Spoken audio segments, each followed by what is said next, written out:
wasn't going to make this video, but I've had a change of heart. Out of the 423 books I read in 2025, these are my least favorite thriller and horror books. I'd like to add a disclaimer that I don't think that any of these books are bad books, they just didn't work for me personally, and if you loved them, I love that for you. I'd also like to note that I haven't included any books by indie authors, I just don't think that's necessary. Out of all of these books, I only actively hated two, and the first one is With a Vengeance by Riley Sager. I thought this book was unoriginal, uninspired. I do not like the rich people behaving badly trope. I don't care about their business dealings. I don't care about their problems. I was uninvested in the story, and the only thing I liked about it is the fact that it was fast-paced. The other is The Exorcist by William Peter Blatty. It's available on Kindle Unlimited, and this is a horror classic that everybody seems to love that I hated.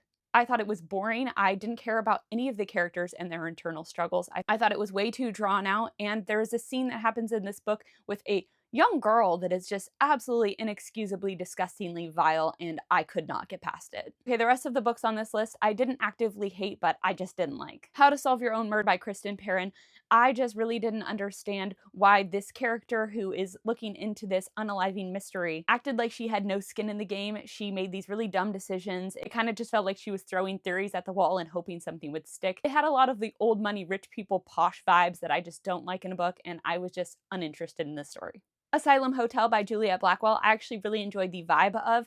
It follows this woman who is trying to solve the unaliving of a guy who she just met yesterday. And my main issue with the story, and the reason that I was unable to be invested in it, was because I didn't understand why a girl would be so invested in solving the unaliving of a guy that she just met yesterday, even when she is being directly threatened to stop. She just continues going.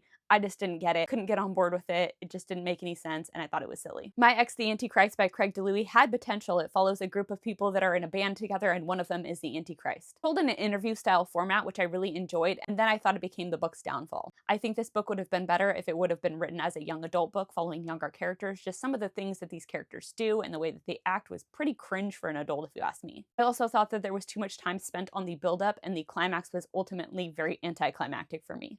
I don't know, it was just a miss. Society of Lies by Lauren Ling Brown follows this girl who's trying to solve her sister's suspicious death. Her sister had joined the secret society at Princeton, and so she goes there and tries to figure out what's going on. I don't like books that surround rich people behaving badly and their various business dealings and their unrelatable problems, and this book just had a lot of that with these stuck-up posh characters. I couldn't get invested. I thought it was kind of repetitive because the characters flip-flop between past and present time, and they lived a very similar type of life at this college. And ultimately, I also thought it was predictable, which hindered the experience for me. Sometimes it does, sometimes it doesn't, and in this case it did. House of Shadows by Darcy Coates. This is one of Darcy Coates' earlier books, and she has come a long way as a writer since then, in my opinion. I don't think that this is a YA book, but it definitely reads like a YA romance book that's like gothic and, you know, got some paranormal vibes to it. Ultimately, I was just uninvested in the rich people aspect of it all, the romance aspect of it all, and the everything aspect of it all. There are two books that I actually think I would have enjoyed had I been in a different headspace, but for whatever reason just did not work out at all for me. Our Last Resort by Clemence Michelin follows these siblings who grew up in a cult and now have left that life behind them, but now the brother is a prime suspect in an unaliving. It had everything I could look for in an unaliving and cult thriller, but for whatever reason, it was probably me. It just didn't work out for me. Not the book's fault. I don't know what it was, but yeah, it just didn't work for me. The other book that just didn't work for me, even though it had everything I enjoy in a thriller, is Nobody Heard a Thing by Angela Henry. It publishes on January 27th, and it follows this girl whose friend was kidnapped right in front of her, and now she is finally trying to figure out what happened to her after 25 years. The only thing that really didn't work for me in this book was the ending. It just has a type of ending that I typically don't like, but really there was nothing wrong with this one. I just didn't connect to it.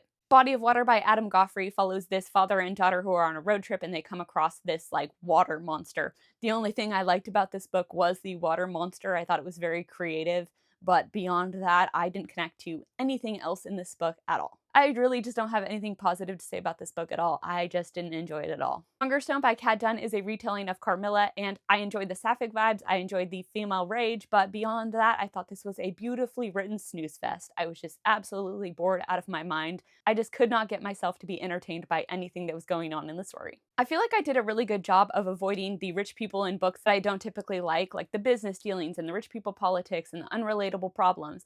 But I came across The Lies I Tell by Julie Clark because I really enjoyed The Ghostwriter and The Last Flight, but this one just didn't work for me. It's a con artist story, and I just had way too many business dealings gone wrong and revenge surrounding money, just things that I just don't care about. And as I read, I just lost interest, and by the end, I just didn't care. A Short Stay in Hell by Stephen L. Peck follows a guy that ends up in hell, and it's like an infinite library of all the possibilities of every storyline in his life and everybody's lives that could ever exist. I really enjoyed the themes and the ideas that this book explored, but ultimately I thought it was really repetitive and I was very bored. And I thought it was too religion exploration forward for my taste. Leave No Trace by Mindy Mejia. This follows a woman that works at this psych facility that gets way too invested in this guy who had vanished for a bunch of years and has now returned. Just don't get why she cared so much about this guy and was willing to risk everything to help him out. I get that she had some issues of her own, but ultimately I couldn't be invested in her wrongdoings and I didn't care about why this guy had been gone for so long. And lastly, publishing January 20th, A Box Full of Darkness by Simone St. James.